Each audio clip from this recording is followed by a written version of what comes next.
Hola, ¿cómo están todas y todos? Una vez más, compartiendo la información científica, vamos a hablar hoy día de una enfermedad muy común que se llama osteoartritis. Y con esto los voy a dejar un poco más confundido al principio, pero la idea es que al final de la presentación sepan que es muy diferente una patología versus otra, que suenan muy similares, que más encima estos últimos años los médicos cambiaron la nomenclatura, que es la forma de clasificar las enfermedades. Entonces antiguamente nosotros le llamamos artrosis y ahora se le llama osteoartritis. Yo les voy a explicar el por qué se cambió este nombre, pero para que no se complejice tanto la situación y quede muy claro, yo siempre le hablo que cuando uno habla de artritis o le ponemos el apellido itis a las cosas, es porque hay una inflamación de por medio, ¿cierto? Por ejemplo, si se inflama la amígdala, uno dice amigdalitis, los bronquios, bronquitis. Entonces, si se me inflama la articulación, uno va a decir artritis. Pero aquí el concepto es que la inflamación, que es producto de la artritis, puede ser a cualquier edad de la vida. Puede ser en niños pequeños, 5 años, 8 años, 10 años, puede ser a mediana edad de la vida, en pacientes adultos, adultos mayores también, ¿ya? La itis. Ahora, la artrosis, que actualmente se llama osteoartritis, o también se le dice osteoartrosis, o definitivamente artrosis, es una enfermedad degenerativa que se empieza a producir con el paso de los años por un desgaste de los cartílagos de la articulación. Ahora, yo puedo tener artrosis si soy joven porque genéticamente puedo estar influenciado por la parte familiar, la herencia, y también si es que yo he tenido algún traumatismo. Por ejemplo, si sufro una fractura del codo, una fractura del hombro, de la rodilla, de donde sea, mi cuerpo va a cambiar su anatomía y ahí puede que yo desarrolle una artrosis a temprana edad. ¿Ya? Entonces, itis, inflamación, artritis, inflamación de la articulación, artrosis, desgaste o algo degenerativo. Osteoartritis es un sinónimo de artrosis. Voy a compartirles pantalla. Esta es una presentación que yo hice hace un tiempo atrás a un grupo de colegas donde voy a tratar de explicarle como los mecanismos de la artrosis y diferenciar un poco el dolor articular que se puede producir a nivel sobre todo de la zona lumbar, que es como uno de los motivos de consulta más frecuentes. ¿Ya? Entonces, este es el término actual de la artrosis, que la van a encontrar en algunos lados como osteoartritis. Como generalidad, yo le comento que esta es una enfermedad muy común, es la principal causa de consulta por patología articular en reumatología y en policlínicos de dolor. Representa un alto costo para el país debido al ausentismo laboral, a los tratamientos, por ejemplo, cuando ya una artrosis está muy avanzada, terminamos haciendo un tratamiento quirúrgico que es muy costoso, que requiere hospitalización, que requiere material de pabellón, etcétera. Y existe una creencia popular de que cuando uno ya tiene un diagnóstico de artrosis, hay poco que hacer por el paciente. Es un cuadro reumático de mucha prevalencia en adultos mayores, porque como yo le he dicho en la consulta, esto es como tener arrugas o canas. Nadie se salva del proceso de desgaste. Ahora, lo que hay que tratar de diferenciar es como el grado de desgaste que yo voy a tener. Si yo esto lo pillo a tiempo, tengo mucho que hacer por el paciente versus un paciente que se deja estar y consulta tardíamente. La artrosis habitualmente ya está en etapa avanzada y es poco lo que se le puede ofrecer. Igual hay tratamientos como paliativos que se llaman para disminuir la sintomatología del dolor y mejorar la calidad de vida. Y esta es una de las principales causas de discapacidad en el grupo de mayores de 65 años. Por lo tanto, hay que tomarle la relevancia que conlleva. Eh, Esta, como definición de artrosis, es una patología reumatológica, ¿cierto? De diferentes causas, pero que tiene un pronóstico biológico, morfológico y clínico común. Aquí después yo le voy a mostrar unos gráficos para aclarar un poco más la idea. Puede afectar el cartílago de la articulación, que es como nuestro amortiguador, y también puede atacar el hueso propiamente tal, que se llama el hueso subcondral, que es como la parte que está al ladito de la articulación. Después le voy a mostrar una fotito. Puede atacar los ligamentos, la cápsula de la articulación, la membrana que recubre la articulación, que se llama membrana sinovial, que cuando ésta se inflama produce sinovitis, que sería como una inflamación de la membrana y de los músculos que están alrededor también. O sea, es la articulación comprometida, pero todo lo que está alrededor de la articulación. Si ustedes han ido a la consulta, han visto que de repente tengo un esquema ahí, como una maqueta de una articulación de rodilla, donde uno les muestra los ligamentos, los tendones, los meniscos, ¿cierto? Y ahí uno va viendo el daño. Y todo esto finaliza en una degeneración del cartílago articular con estas alteraciones anatómicas que se llaman fibrilación, fisura y ulceraciones de toda la superficie de esta articulación. Entonces, nosotros tenemos por un lado la estructura del cartílago normal, que está formado, si uno lo mirara con un microscopio, células que se llaman condrocitos, y la matriz extracelular, que principalmente esta matriz está hecha de agua. Y aquí es súper importante que cuando yo estoy diagnosticado con una artrosis, debo aumentar el consumo de agua porque mi materia prima está hecha de agua. Entonces, si yo tomo poca agua, ese cartílago se va a deshidratar y probablemente voy a tener menos amortiguación. Dentro de esta matriz hay una cosa que se llaman los proteoglicanos y hay una cosa que se llama el colágeno, que es un colágeno específico, ¿cierto? Que es una mallita que hay ahí y que va a disminuir la carga, va a disminuir el roce y va a mejorar la amortiguación. Eh, de los proteoglicanos, que es una de las partes de esta matriz, está una cosa que se llama la glucosaminoglicano, que tal vez ustedes han escuchado algunos preparados comerciales que traen estas cosas, la glucosamina, ¿cierto? O el condroitín que principalmente son como el soporte o los ladrillos que van a generar esta parte anatómica. Y hay unas cosas que se llaman los agrecanos, que están formados por una estructura de ácido hialurónico, que también son terapias paliativas o de disminución de inflamación que se pueden ofrecer también a los pacientes que están cursando con una artrosis. Aquí ustedes ven las estructuras del cartílago. Ahí a la izquierda se ve la articulación de una rodilla, por ejemplo, y a la derecha se ve como en grande estas fibras de colágeno, ¿cierto? Estas células, que son las células específicas que están ahí. Podemos ver también la composición de estos cartílagos con los condrocitos, que es la célula principal. Y ahí ustedes van viendo que se va formando el ácido hialurónico, el agua, que es el H2O, que está ahí íntimamente relacionada con todo lo demás. Entonces, estas son unas láminas que me facilitó un profesor mío, el doctor Ballestero, a quien le mando un gran saludo, uno de mis profesores en reuma, experto en artrosis, y aquí se ve muy claramente que esta estructura microscópicamente tiene mucho material, pero lo que más tiene es agua, tiene un poquito de colágeno, tiene el ácido hialurónico y tiene estas células. Entonces, ¿qué es lo que ocurre en la artritis, o sea, en la artrosis, perdón? Eh, Hay alteraciones biomecánicas, por ejemplo, una alteración anatómica que tenga, por ejemplo, en las mujeres, la zona de la pelvis en relación a la rodilla, se produce una alteración de su eje, las pacientes empiezan como a cargar más en una parte de la articulación que habitualmente es la zona del medio de su rodilla, la parte interna, y aquí empiezan a producirse unas alteraciones moleculares donde empiezan a aumentar unas cosas que se llaman citoquinas, que son como unos potentes inflamatorios, y empiezan a disminuir otras cosas de la zona como de la mallita esa que está en la articulación. Y eso asociado a la parte genética, asociado a la parte metabólica, como por ejemplo el síndrome metabólico, el sobrepeso, problemas de ese estilo, van a ser una pérdida de la integridad de esta matriz que está hecha por todo lo que yo le comenté, y eso termina produciendo esta inflamación con el daño articular. Entonces, antiguamente se le decía artrosis solita porque se pensaba que era solo desgaste, pero ya cuando empezaron a analizar los fluidos de la articulación y todas esas células, se dieron cuenta que se producían fenómenos inflamatorios también asociados al daño.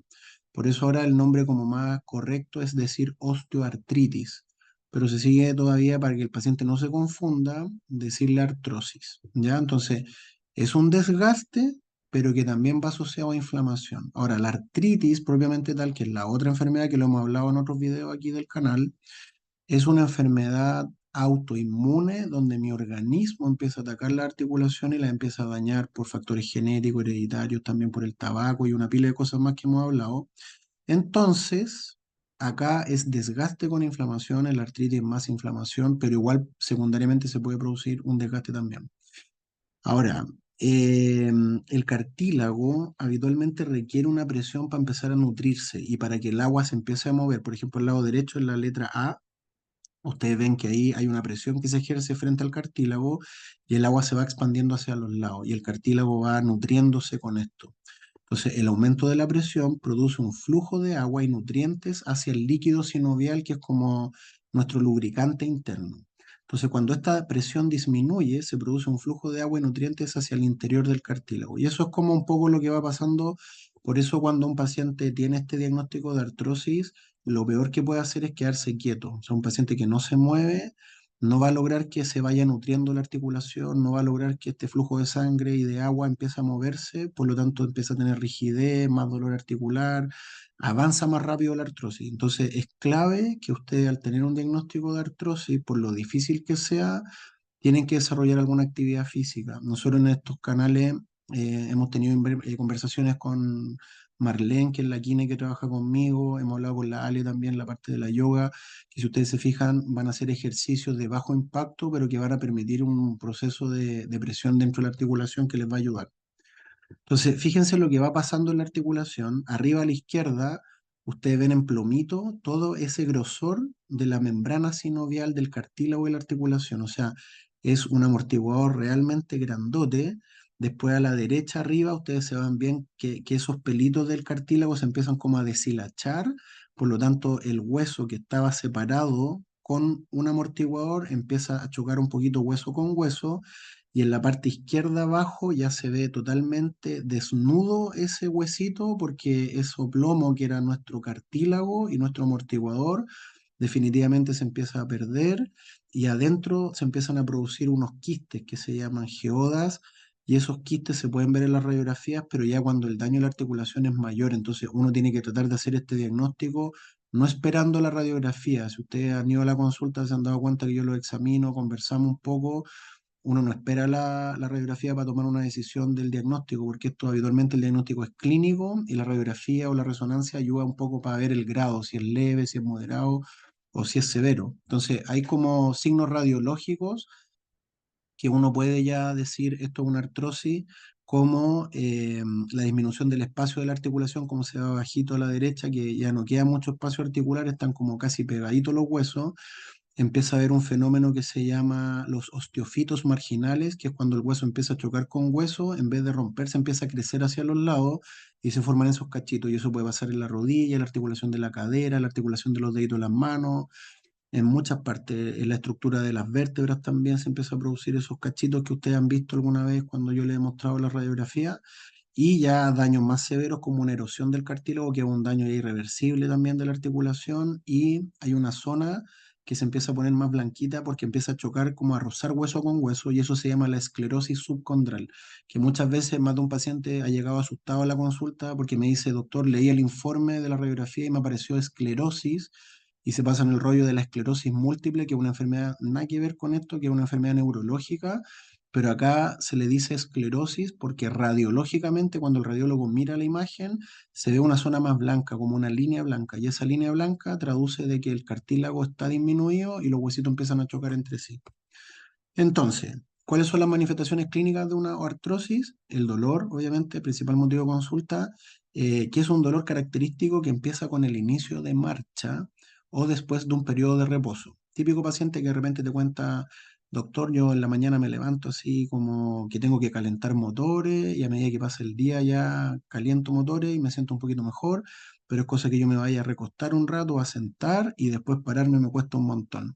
De repente el profe nos explicaba en las clases que era paciente que iba, no sé, por tomar la micro, le costaba subir la escala de la micro, se sentaba, estaba un poquito estable, después al momento de ir a bajarse de nuevo le empezaba el dolor, entonces son como periodos de dolor asociados a la poca movilidad también, que ya cuando está en etapa muy severa puede doler hasta en reposo. Otras manifestaciones que lo hemos hablado también en el canal, el dolor crónico, ¿cierto? Que conlleva, como ya ustedes aprendieron, además de sentir el dolor, van a afectarse otras partes de mi diario vivir. Por ejemplo, voy a tener insomnio, voy a estar malhumorado, puedo estar depresivo, voy a aislarme, no voy a querer hacer las cosas. Entonces, finalmente el dolor crónico de la artrosis se parece un poco a los síntomas de fibromialgia, que el paciente empieza a tener problemas de memoria, ¿cierto? Del ánimo. Y aquí, obviamente, si uno no lo reconoce a tiempo, puede terminar con un paciente en postración, que es lo que tenemos que evitar, ¿ya? Eh, dense cuenta un poco de estos porcentajes. Más del 80% de los mayores de 55 años tiene alguna alteración radiográfica cuando tiene el diagnóstico de artrosis. Sin embargo, solo un 10 o un 15% manifestará alguna limitación en sus actividades. O sea, ¿qué quiere decir con esto? Que si yo voy a la plaza de donde yo vivo, acá en Talagante, por ejemplo, y tomo a 100 personas sobre 55 años sanas o enfermas, da lo mismo al azar, y les digo, vamos a hacer una radiografía, más del 80% va a tener alguna alteración de las que les mencioné antes, pero solo 10 a 15% de ese grupo va a tener alguna manifestación que limite su actividad. O sea, ¿qué les quiero decir con esto? Que no se basen solamente por lo que sale en la radiografía, porque un gran porcentaje de gente sana, solo por el paso de los años, va a tener un daño radiográfico, pero va a ser su vida normal. Yo tengo muchos pacientes de 60, 70 años que tienen desgaste en sus articulaciones, que se ven las articulaciones muy envejecidas, sin embargo, los pacientes están activos, hacen yoga, hacen gimnasia, hacen fútbol. Tengo un par de compañeros que entrenan conmigo fútbol que tienen radiografía muy, muy alterada en su rodilla y tú lo ves jugando y hacen su vida relativamente normal. Obviamente ahí uno tiene que aportarle alguna terapia, ya sea intraarticular como terapia kinesiológica, que aquí es clave.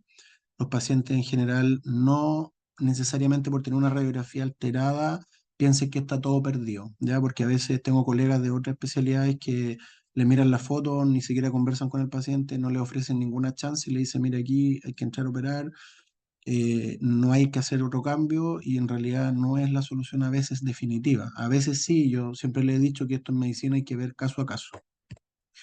Entonces, vamos a hablar un poco de los factores de riesgo que se pueden modificar en la artrosis. Uno de los más importantes es la obesidad.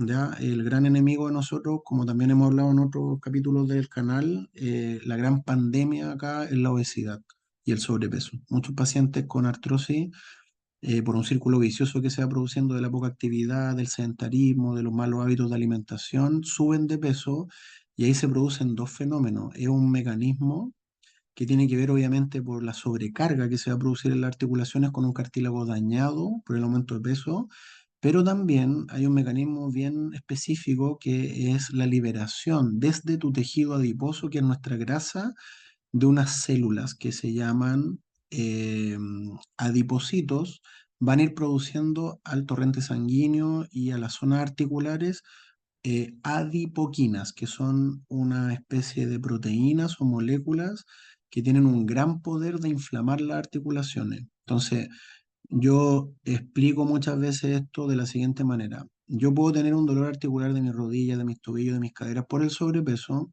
pero ¿cómo explico que me duelen las articulaciones de las manos, por ejemplo? Y es por esto, porque la grasa que vamos acumulando en nuestro cuerpo viaja con estas moléculas que se llaman adipoquinas y van a pegarse a las articulaciones, por ejemplo, donde está el pulgar con la muñeca en la base y generan una gran inflamación. Me pasó mucho en la pandemia de pacientes que subieron mucho de peso, 15, 20 kilos, y me consultaban por dolor articular en las manos. Uno no va caminando con las manos, entonces no es por sobrecarga, sino que es por este mecanismo. Entonces es clave bajar el tejido adiposo para disminuir la inflamación que se produce en la artrosis, ¿ya? Aumenta 5 veces la probabilidad aproximadamente al ser sobrepeso u obeso de padecer artrosis y tener 5 kilos de sobrepeso aumenta aproximadamente un 35% de presentar artrosis. O sea, ya sabemos que esto es como la gran pandemia que tenemos que ir a atacar cuando hay un diagnóstico de artrosis, ¿ya? Aquí está un poco explicado así como lo de la adipoquina, bien bonito, las células, y no solo a nivel de la articulación, sino que también hay un compromiso a nivel del corazón. Entonces aquí muy, muy importante que se sepa que esta alteración afecta no solo al cartílago, sino que también a otras partes de nuestro organismo. El trauma son factores de riesgo, por lo que hablábamos al principio, ¿cierto? Se altera la anatomía, puedo tener artrosis por eso.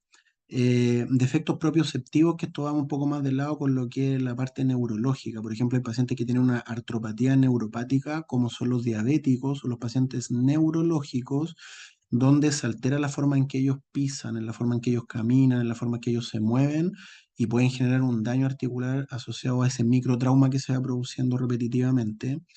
La inflamación articular, obviamente, de lo que hablábamos de la artritis reumatoide, de los otros tipos de artritis que también lo hemos tocado acá en el canal, y la atrofia del cuádriceps, sobre todo en la rodilla, obviamente, o en cualquier otro músculo, por ejemplo, los músculos de la espalda también, de la pelvis. Si no se trabajan bien, estos músculos van a chuparse, se van a atrofiar, y eso es un factor de riesgo para seguir desarrollando la artrosis que avance a pasos más agigantados. Ahora, ¿qué factores no puedo modificar? La edad, obviamente, sexo femenino, mujeres siempre tienen más riesgo de desarrollar estas enfermedades. La parte genética, la herencia, eso es un poco que yo le he comentado que tener antecedentes familiares te predispone, ¿cierto?, a una enfermedad reumatológica.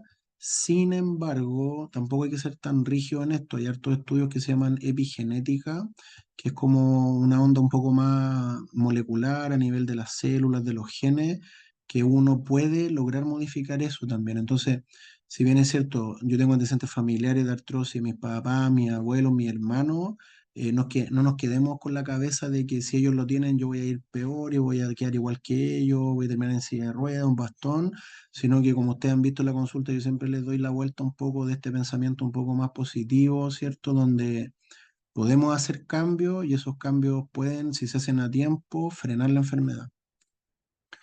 El diagnóstico, bueno, la historia clínica que te cuenta el paciente, el examen físico, las imágenes, este dolor mecánico, la rigidez, uno puede sentir un crujido en la articulación, puede haber un ensanchamiento, por ejemplo, de la articulación también, que el paciente llegue con una deformidad de frentón ya de la articulación, los rangos de movimiento se van a limitar y en ocasiones uno puede encontrar líquido en la articulación, que en la misma consulta se puede pinchar y sacar líquido. Los pacientes a veces cuando llegan muy inflamados es una maniobra muy útil que uno ocupa y con eso le descomprime ese líquido que está a tensión ahí y logra estabilizar. ¿Por qué se genera líquido en la articulación? Piensen que normalmente nosotros tenemos líquido en la articulación, pero ese líquido con este cartílago que yo les mostré, esos pelitos plomos que se veían, es como una esponja de la cocina. Y esa esponja va desgastándose con el tiempo, entonces el líquido que normalmente debiera absorberse y reutilizarse se empieza a acumular. Y esa acumulación es la que empieza a generar aumento de la presión y da un dolor muy fuerte. ¿Ya? Entonces, teniendo ya todo un poco más claro con el diagnóstico y las diferencias, ¿cuál es el objetivo de nuestro tratamiento? Obviamente, controlar el dolor, mantener la función de las articulaciones y evitar que avance. Tratamientos no farmacológicos, siempre en medicina aquí uno tiene que diferenciar lo farmacológico de lo no farmacológico. Yo siempre parto con lo no farmacológico porque es clave y si tú cambias tu estilo de vida y tus hábitos, es muy probable que te vaya muy bien y que no requieras tanto fármaco. Entonces, educación, que es un poco lo que hace acá de enseñar al paciente, de que sepan que hay factores que se pueden modificar, que sepan que la obesidad y el sobrepeso es un factor clave que tenemos que ir a corregir. El riesgo, como habíamos dicho, súper alto de aumentar que uno desarrolle la osteoartritis. Los tipos de trabajos pesados, por ejemplo, me toca mucho paciente de campo, mucho paciente que cuando era niño hizo mucho sobreesfuerzo, sobre todo levantando sacos de 30, 40, 50 kilos inclusive, la bipedestación prolongada, pacientes que trabajan con muchas cargas de peso, entonces tenemos que tratar de que si yo ya tengo un diagnóstico de esta enfermedad, tratar de modificar un poco mi puesto de trabajo. Yo sé que no es fácil, pero se pueden llegar a acuerdos a veces con los empleadores de disminuir la carga y bueno, hay leyes también que protegen ahora a como era antes, pero tratar de llegar a un buen acuerdo, ¿ya? Y evitar algunos deportes, eso yo te diría que es un poco paciente a paciente. Yo lo que les explicaba, tengo un par de compañeros que tienen artrosis muy avanzada en sus articulaciones, igual logran jugar fútbol, se cuidan, tratan de mantener un buen peso, fortalecen mucho el cuádriceps y se pueden lograr cosas. Ahora, si ustedes me preguntan a mí, lo ideal es evitar el rebote, o sea, preferir deportes como, no sé, po, la elíptica, la natación, el yoga, pilates. Yo soy súper futbolero y trato de que mis pacientes, si son felices jugando, lo sigan haciendo, pero ahí tienen que tener la consulta médica y ver de alguna manera llegar a un acuerdo y estar compensando las otras áreas para que puedan hacer su deporte de pasión que tienen. Caminar, importante, pegarse caminatas de 15 20 minutos diarios. De repente uno es súper sedentario. Yo mismo en la consulta a veces estoy todo el día sentado, trato de hacer mis 20 30 minutos aunque sea día por medio, pero idealmente ya cuando hay un diagnóstico de artrosis, requerimos caminar diariamente, ojalá unos 20 minutos, puede ser parcelado entre la mañana y en la noche, pero pensando lo que les decía al principio, que se va a nutrir nuestros cartílagos con la presión del caminar, hay que hacerlo sí o sí. Evitar el sedentarismo, fortalecer los músculos, aquí hablando específico de la rodilla, el cuádriceps, pero si lo llevamos a artrosis de la espalda o artrosis de las caderas, hay zonas musculares que trabajan los kinesiólogos que les pueden ayudar a fortalecer. Y como hemos hablado en otros videos, la terapia ocupacional, ¿cierto? De el ahorro de energía, la protección, alivianarle un poco la carga y el sobreesfuerzo que se va a desarrollar. La fisioterapia, el frío local también, cuando hay un dolor articular, habitualmente el frío ayuda harto como un antiinflamatorio natural. El TENS, que es una terapia de electroestimulación que hacen los kinesiólogos, que tiene un efecto positivo sobre la rigidez y sobre el dolor. Muchos pacientes a veces, más que dolor, sienten mucha rigidez al despertar o al acostarse, entonces el TENS tiende a ayudar harto y hay estudios también que avalan el uso de acupuntura para los pacientes que a veces no pueden usar todos los fármacos que uno quisiera recomendarles, ¿ya? Aquí dentro de las claves, así como de las terapias de apoyo, es la kinesioterapia, porque el kinesiólogo te va a ayudar siempre a fortalecer la musculatura, te va a enseñar a caminar mejor. Si ya estamos en una etapa de usar un bastón, también el bastón hay que tener cierta maestría en utilizarlo y los kines les pueden enseñar. Les van a enseñar ejercicios para la casa, entonces todo paciente con artrosis, creo yo, debiera tener por lo menos anualmente un control con kine. Eh, la biomecánica, que es una parte como re importante de la forma en que uno camina, en que uno se mueve, los kines son expertos de eso. Entonces aquí siempre, diagnóstico de artrosis, tengo que estar con kines. Actividad física regular, dentro de lo posible, siempre estar activo. Aquí la clave también es estar en movimiento. Si yo me quedo quieto, me quedo sedentario, probablemente no voy a avanzar bien en esto y me va a seguir avanzando, avanzando, avanzando y va a llegar a un punto que la enfermedad ya va a estar tan avanzada que voy a caer en ese círculo vicioso de la depresión, de la postración. Entonces, tengo que tratar de estimular de alguna u otra manera. Hay otros municipios, por ejemplo, que tienen apoyo gratuito de hidrogimnasia, que también es un ejercicio súper bueno cuando hay un diagnóstico de artrosis. El ejercicio de bajo impacto también, y ahí dentro de eso está nuevamente mencionar la yoga, la natación y la bici. Yo siempre converso con los pacientes de este tema que a veces van con colegas tal vez no tan instruidos en el tema o que buscan solo lo que es quirúrgico, les contraindican esto. Entonces, es lo peor, pues no podéis contraindicar una actividad física a un paciente que tiene que moverse, porque le va a ayudar a sentirse mejor, va a dormir mejor, va a liberar más moléculas que se llaman endorfinas, moléculas que son antiinflamatorios naturales. Entonces, es clave que podamos hacer eso. Este es como un cuadrito que hizo una guía europea que se llama EULAR, del tratamiento no farmacológico en la osteoartritis enfocado en la rodilla. Entonces ahí hablan de la educación como muy importante, la pérdida de peso, la protección de terapia ocupacional, el ejercicio, la termoterapia. O sea, todo esto que yo le estoy hablando no es que se me haya ocurrido a mí, sino que hay estudios científicos serios y entidades científicas serias que avalan esto. Y lo otro que no les comenté acá, pero también, bueno, se entiende por lo que hablamos de los factores de riesgo y de progresión de la enfermedad, el tomar agua, ¿ya? Entonces, calculen más o menos que la orina les salga casi transparente, o sea, más o menos una persona de 80 kilos debería estar tomando unos 2 litros de agua diarios, aprox. Entonces esa es la cantidad de agua, entre mate, agua de hierba, tecito, sopa, lo que ustedes quieran, pero traten de llegar a esa meta, ¿ya? Acuérdense de lo que les expliqué, que el cartílago está formado por agua. Y de lo farmacológico, bueno, ahí está todo el listado de fármacos. Yo les diría que el base, el paracetamol, que habitualmente no le tienen mucha fe, porque de repente la forma de usarlo, el paciente o tiene miedo o nunca le explicaron, pero uno puede usar 1 gramo de paracetamol hasta cada 8 horas o inclusive cada 6 horas, obviamente viendo caso a caso. Si no hay de 1 gramo, pueden ser dos de 500. Los consultorios les dan paracetamol.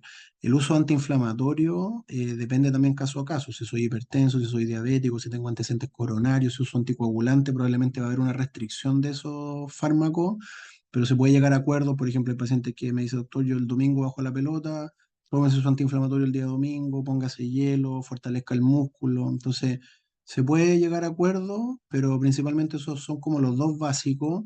Y ya cuando estamos entrando a un cuadro de dolor crónico, muchas veces el uso de antidepresivos, que es un poco lo que se hace en fibromialgia, por este síndrome de sensibilización central que yo en otro video se lo expliqué. El uso de duloxetina, por ejemplo, o venlafaxina anda muy bien en artrosis por diagnóstico de dolor crónico y te da ese empujoncito un poco de tener las ganas y el ánimo de querer hacer actividad, porque cuando hay dolor crónico, como lo hemos comentado, uno en realidad quiere estar en cama y no hacer mucho más. Y hay una sigla que se llama los CISADOA, que está traducido ahí en inglés, que son drogas para la artrosis que te mejoran la sintomatología y disminuyen como la progresión de la enfermedad. Ahí están los colágenos, hay un fármaco que está hecho de la palta y de la soya, que el nombre comercial es Piascledine, está la glucosamina con chondroitin, que hay varias marcas, está del Dr. Simi, está el Dinaflex, muchos más. Los corticoides intraarticulares, que en realidad están un poco en desuso ahora, uno a veces infiltra el DACAM o hay otros antiinflamatorios como tipo corticoides. Yo les diría que en la actualidad, por lo menos en mi práctica, para pacientes que han tenido un traumatismo, que tienen una inflamación muy grande, como de más de artritis que de artrosis, uno les pone el corticoide intraarticular, pero no es algo que se vaya haciendo de rutina todos los meses, sino que se hace de manera como de salvataje, una o dos veces al año, dependiendo caso a caso, pero no es como una receta de cocina que uno vaya a ir siguiendo. Y lo otro que está ayudando bastante, que yo por lo menos en mi práctica lo hago, y esto les digo que es algo súper personal, ustedes van a ver que hay hartas recomendaciones, algunas a favor, algunas que son neutras, mal no les hace, que es la viscosuplementación, donde uno va reponiendo un poco el ácido hialurónico que va perdiendo el cuerpo con el tiempo en esa mallita que yo les mostraba, se pueden hacer infiltraciones de ácido hialurónico también, ¿ya? Yo no tengo experiencia con células madre ni con plasma rico en plaqueta. También hay terapias con ozono, que se llama ozonoterapia. En otros países es muy, muy común. Si ustedes leen un poquito ozonoterapia en artrosis, pueden encontrar, no sé, pues en España hay una declaración que se llama Declaración de Madrid, que está ya muy documentado hace muchos años. En Cuba también se trabaja harto con la ozonoterapia, en otros países como en Brasil también, en Argentina, en Chile hay un par de colegas que lo están haciendo con buenos resultados y en la parte de veterinaria también se ocupa harto. Tienen que pensar que los fármacos que se ocupan en humanos pasaron por pruebas en animales, entonces de repente uno se cierra a algunas posibilidades y hay que abrir un poco la perspectiva pensando en paciente a paciente. De repente me dicen, pero mira, el ácido hialurónico no tiene evidencia científica porque la guía europea dice que no, pero en realidad si tú pensáis, eso es caso a caso. O sea, si yo tengo una paciente que tiene una calidad de vida limitada, no tiene dinero para operarse, o tiene miedo para operarse, o tiene contraindicación para operarse, yo no lo voy a decir al paciente no, porque la guía dice que no, no lo voy a tratar. Entonces, hay que ofrecerle una oportunidad y yo personalmente me la juego y he usado ácido hialurónico sumado a las otras intervenciones del agua, del peso, de todo lo que estamos conversando con buenos resultados en pacientes que son muy específicos, o sea, pacientes que tienen contraindicada la cirugía o que tienen temor a la cirugía o que no tienen los medios económicos, que están en una lista de espera de 2, 3 años, 4 años eterna en los hospitales públicos, no se pueden operar, yo no puedo dejar votado a ese paciente. Entonces, abrirse un poco a todas esas posibilidades. Eh, Habitualmente los antiartrósicos tienden a disminuir el dolor, mejorar la movilidad.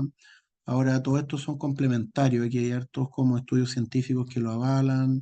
Estas son las guías del MinSal que yo se las quise dejar también para que ustedes sepan que el sistema público te da opciones de tratar la artrosis tanto de cadera como de columna en el sistema público.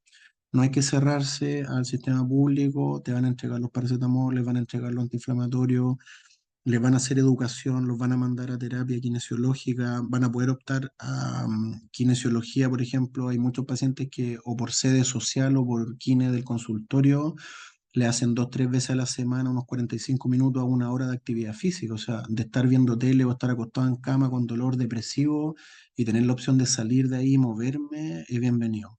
Entonces ahí ustedes se dan cuenta un poco las terapias, si es eficaz o no eficaz, y ahí uno va viendo un poco siempre asociado a las guías clínicas.